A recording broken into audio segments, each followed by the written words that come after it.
Boys' West Ham side took City all the way last week but came away with nothing. They'll have to be at their very best again against a Chelsea team who've got 19 points from their last 21.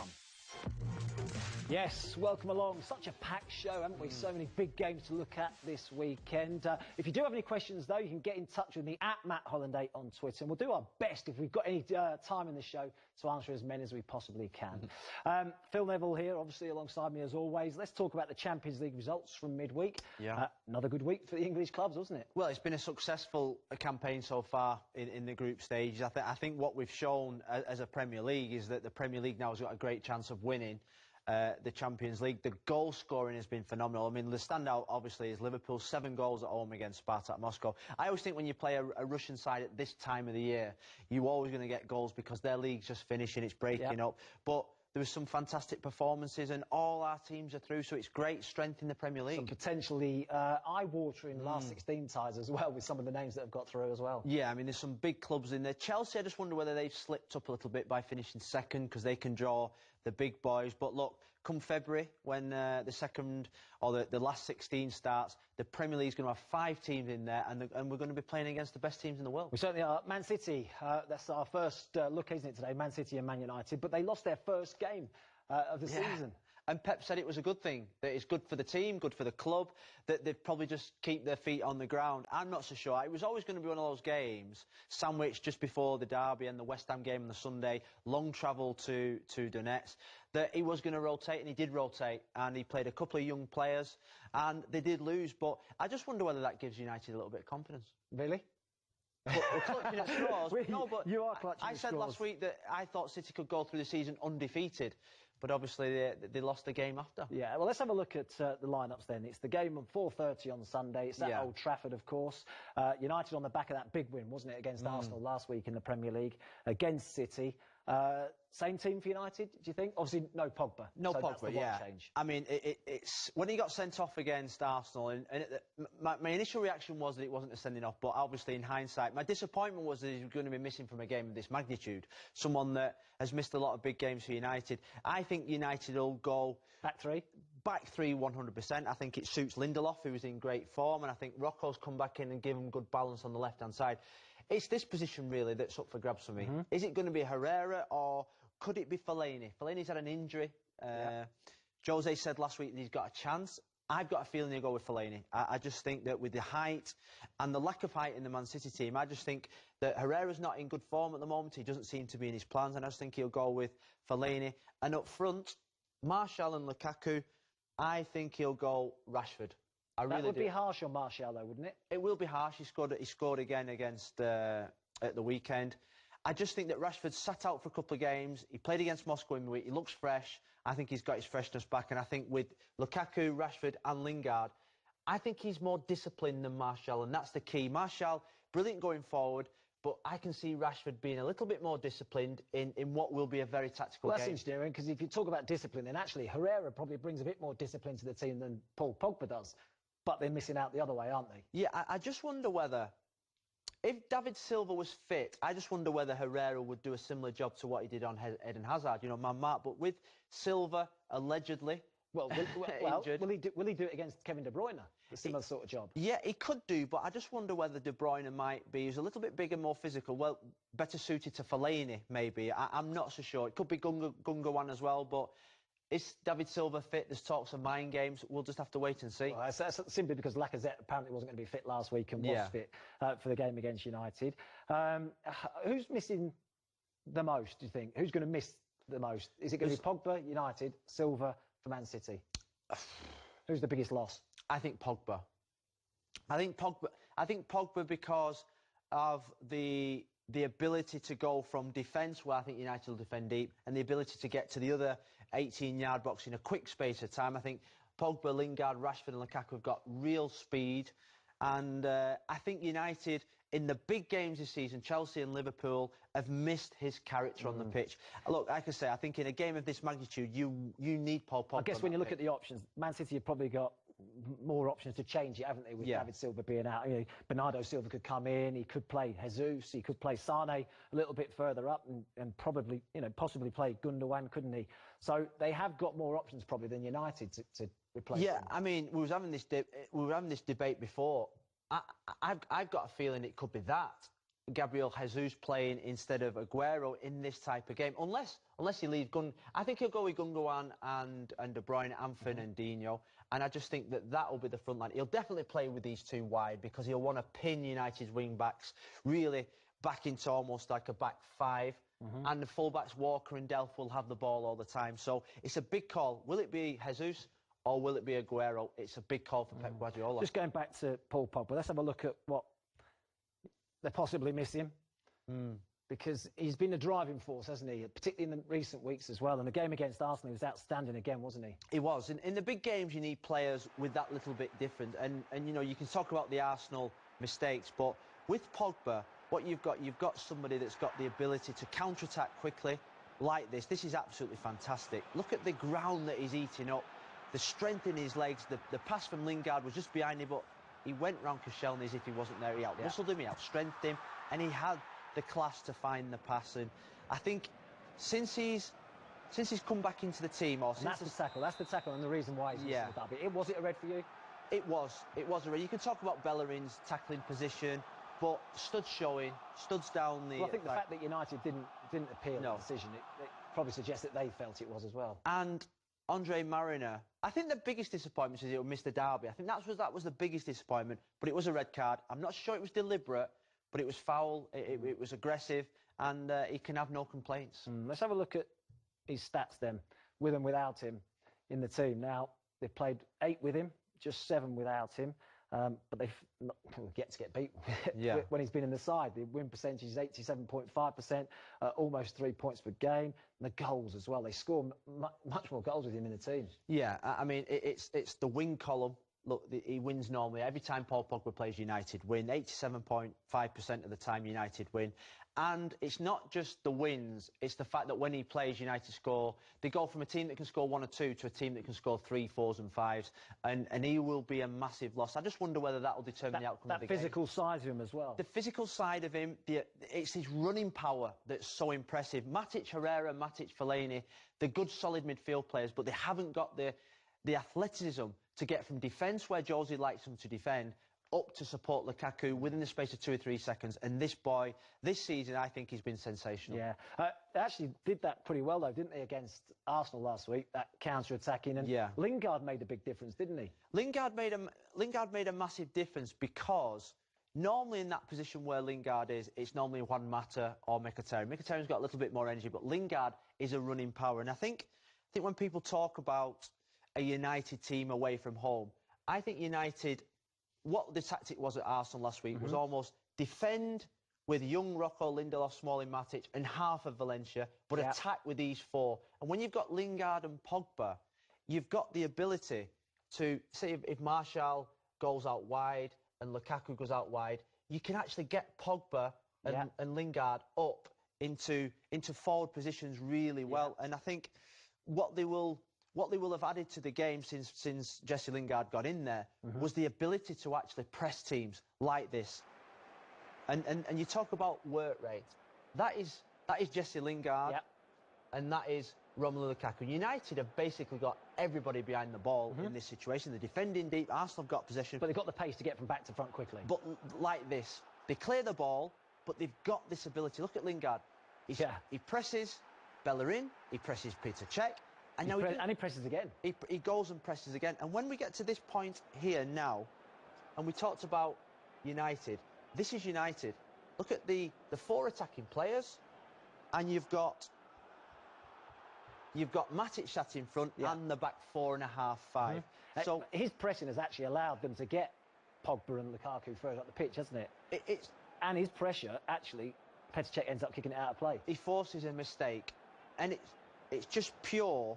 And we've got to take this back, because this was the mistake for the United goal, for the goal that they scored. This was Jesse Lingard from that position there. Normally you say you press from the front. It's your centre forward that sets the tone. But actually in this game, it was Jesse Lingard. Yeah. He goes to Xhaka, And then he continues his run. Well, he was the one in the middle, and Martial and Lukaku split, didn't they? And now all of a sudden, Martial and Lukaku are split wide.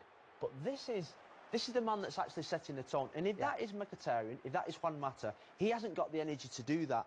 And this is what he forces again. The big question then is, has he got the quality, isn't it? That's the difference. You know, once he's made that error for Arsenal, he's put the work into getting the ball back. Has he got the quality? Well, I think what we've seen in the last 2 games, he has got the quality. And this is now why I think with Lingard and Pogba, they're just devastating. You've got the old Manchester United teams used to counter-attack with unbelievable speed. Look. It's a great touch from Martial. It's a great touch from Martial, but look at the speed in which they won the ball back and then got the goal. Again. Same again. This is the highlight of, and we're not going to actually look at the people that were involved. That is Jesse Lingard there. I think we should highlight Lukaku as well and his role in the game, because I thought he was impressive against Arsenal. You know, you talk about a big centre forward and you're looking for a bit more from him at times, but I thought his hold-up play was very good. His hold-up play, the ability to bring people in when the ball came up to him, something that we've probably criticised him in the past for, but this touch is fantastic. Comes up to him, first time to Martial. You see, when he hasn't got as much time to think about it, it's one touch. It seems to be better, doesn't he? He's better. And you talk about United countering now, and again, Jesse Lingard was the back man. He was the last person behind David De Gea. Now look at the ground he's made up. And in fairness to Lukaku as well, he set him on the way inside his own half, and he's the one trying to get on the end of the box. I mean, we probably didn't see that from him. There's Martial, and there's Paul Pogba. So you're talking about them 4 again. And if we take it to Sunday, they will probably have Martial or Rashford, Lukaku and Lingard. But who's going to play the Pogba role? And you can attack with 3, but you'll not be as effective as attacking with 4. Well, they haven't got anybody, have they? No. Fellaini can get forward, but he doesn't do it with the speed. Could he potentially play Martial and Rashford? You'll say Martial or Rashford. Could he do that? He could do if he really wants to go for it. I mean, this is Lingard again. Normally Lingard finds himself on the back all the time. Lukaku's hold-up play again. Starting the move. Really good. And I think this will be something that will be worrying, Pep, in terms of United's. Because look at United now. Look how many players they've got behind the ball. Yeah. And this is the goal scorer. Yeah. That's the goal scorer, Jesse Lingard. This is where we talk about the hold-up play being important, though. Yeah. Because when it comes up to you, it's got to stick, hasn't it? Or you've got to find a teammate. Do you know, if you're Romelu Lukaku there and say Juan Mata's playing, there's no way that Juan Mata will be able to make that distance up to support. When the ball comes up to you and you're playing against 2 Arsenal defenders, you do need support. And I think this is what United, with Lingard, do so well.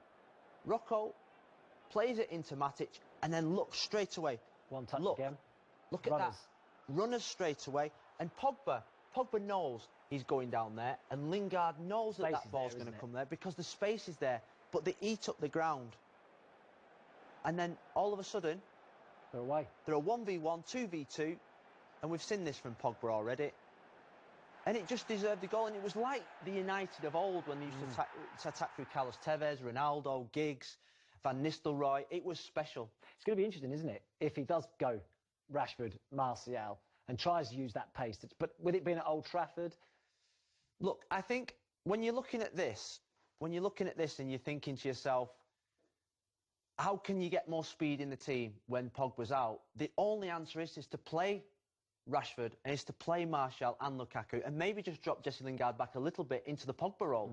Pogba doesn't have that much defensive responsibility, and he has got the ability to get up and join. So if Jose was really brave, go with all 3. Talking of Lukaku, let's have a look at his stats, because his work rate has improved year upon year. Yeah. And this season, he's running almost a kilometre more than he was at Everton 3 or 4 years ago. Yeah, he's just come off the back of a real barren run. Is it 1 in 12, something like that? He scored the other night to dispel that. But the thing that United fans have noticed in this barren spell is that his running stats and his energy on the field has been absolutely fantastic. More sprints as well. More sprints, and I think he's become a better player since he's gone to Man United. And not his all-round game you talked about. His all-round game, yeah. He's going to score goals, Matt, but his all-round game in terms of chasing back, getting into position, being more disciplined, has been fantastic. If they are to win United, they're going to have their goalkeeper at his very best again, aren't they? Yeah. I mean, against Arsenal, he was incredible, wasn't he?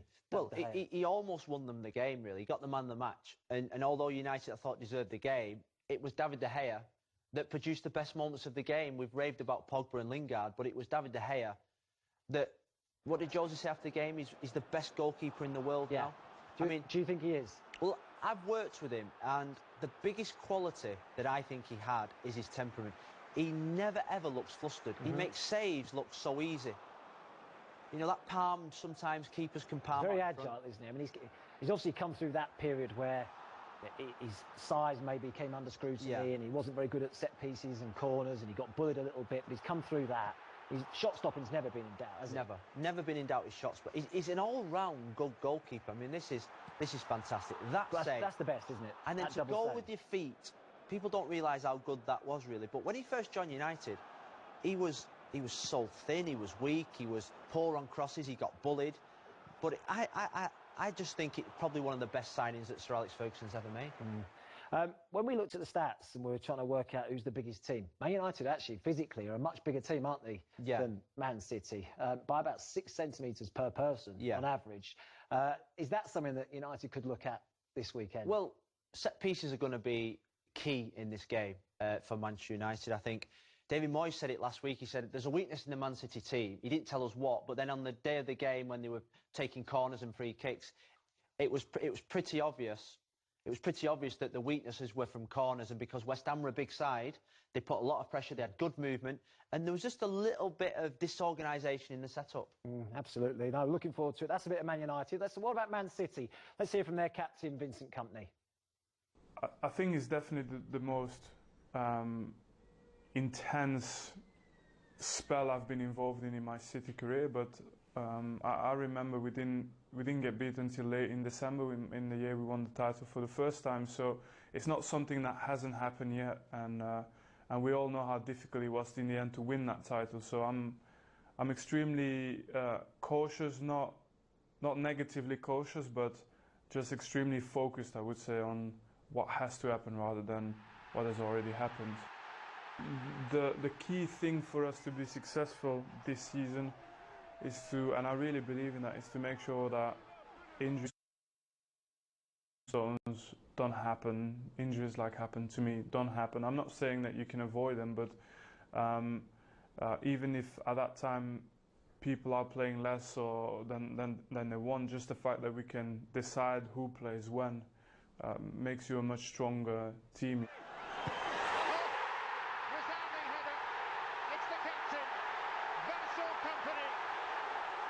I know, man, it's about the league and stuff. I think it's rubbish. Who says it as well?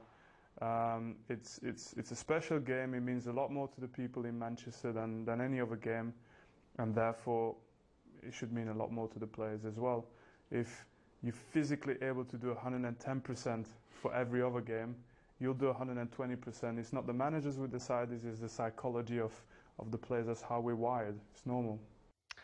Such an inspirational captain, isn't he, for Man City, Vincent Kompany. It's funny because at the start of the season, everyone was saying without Vincent Kompany, Man City have got absolutely no chance of the title, and yet they've proved so far this season they can cope without him. Yeah, I've coped without him, but I think we're going into a crucial period now where Stones is out for a little bit. Mangala last Sunday didn't look the most convincing against West Ham. I think he's becoming more and more crucial. And you listen to him speak, he is a born leader. I managed to spend half an hour with him a couple of weeks ago. He is an inspirational type of guy. And I love what he said then about the managers trying to play down this derby a little bit. Yeah. But let's be right, it's the biggest match of the century. It's the biggest Manchester derby ever.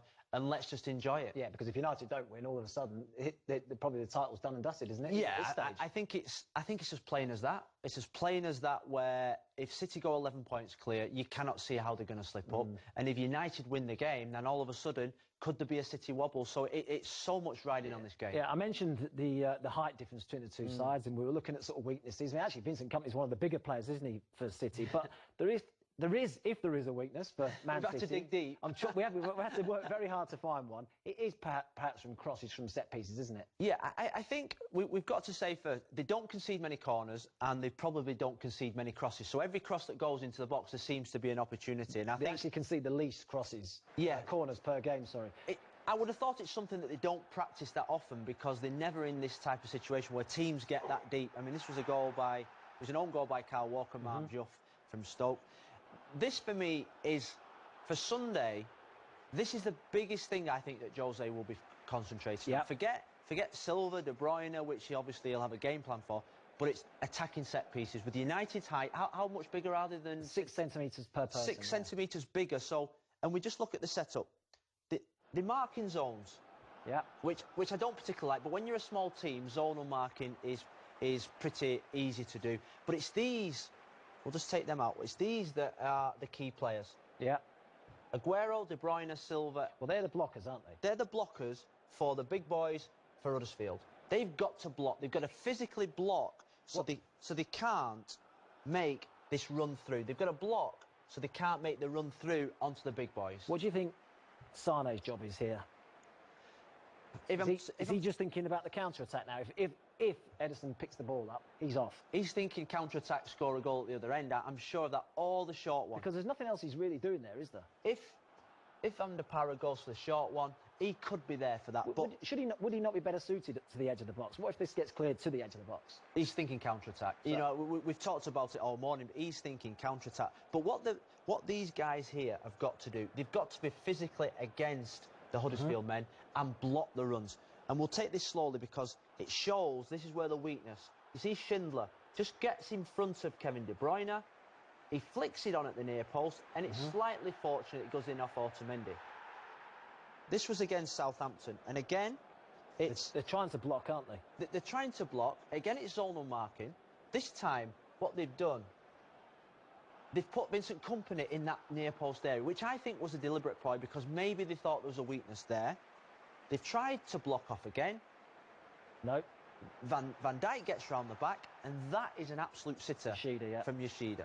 This is another cross, similar to the Stoke cross that caused them to score the own goal. Long, hopeful ball into the box. Delph, not comfortable at the far post. Buffal crosses it, and Romeo scores. Talking of crosses, we were looking at the stats, and United actually got the second most per game. Tottenham the most. Yeah. And they average 16 crosses a game, United. Yeah, and this is another corner where it comes in from the same side again, and it's a run across the near post. You see that again. It's Kouyaté and Ogbonna across the near post. Yeah. And we've got to highlight Raheem Sterling. Raheem Sterling's job is to block the run of Mikel Antonio. He doesn't, and he's got to score Antonio. That would have been 2-0 to West Ham. Same again. Actually, Again. it's the same again, isn't it? And we talked about Sane's position. Sane's there at the near post. He is thinking counter-attack, but he's also thinking maybe short corner as well. But there's no way they can block this run, though, is there, really? Silva, Sterling, De Bruyne and Aguero. It's exactly the same four that was at Huddersfield. This is the goal scorer, Ogbonna.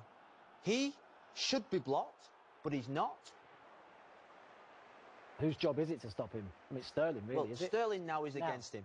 Now what Sterling's got to do, he's got to physically get against him and block the run into the box. Make sure that he can't make that run round the corner there. As the ball comes into the box...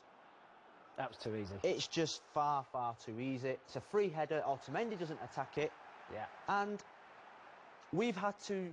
Do you think he'll try and stop United winning? I mean, basically say, don't give corners away. Don't give any stupid fouls away in our final third. Well, about 10 years ago, I played for Everton. We played Stoke team. They had Rodilap who could throw it 50 yards into the box. It was almost better than a corner. And for the week before, David Moyes set us up as a back four, threw the ball in behind us. He had a 40-yard area where we weren't allowed to clear it for a corner. Right. So literally we had to play out. It would rather us lose the ball infield than giving it out for a corner because... Or a throw. Or a throw. Like that, yeah. Because it's so important not to give away corners on Sunday for Pep Guardiola, and that'll be part of his debrief when he talks to his team today. They've actually been pretty good at not giving up too many chances when they've played against this season. It's actually the fewest this season, and 27 attempts on target faced in 15 Premier League games, less than 2 a game. Shots on target. Frightening, that, isn't it? Well, the hardest thing for Manchester United will be to get a shot on goal, to get a corner, to get a free kick, because Man City have the ball. They have 70-80% possession. They'll control the game. And when you control the game, Man City won't even practice set pieces because they have that confidence in themselves that they won't give a corner. They'll only receive 2 corners a game to defend. So you think to yourself... But if it is a weakness and it is something that then Pep should be looking at it, shouldn't he? Well, I would have thought... And the setup. Yeah. He'll look at the setup and he'll obviously be thinking, who's going to mark Lukaku? Who's going to block Fellaini if he plays? Who's going to mark Martial or Rashford? Because these are powerful in the air. And the three centre-backs that come up, Rocco, Smalling's who's big in the air. So that'll be a worry for Pep. Let's go back to the teams and have a little look at how we think it might play out. And where is it going to be won and lost?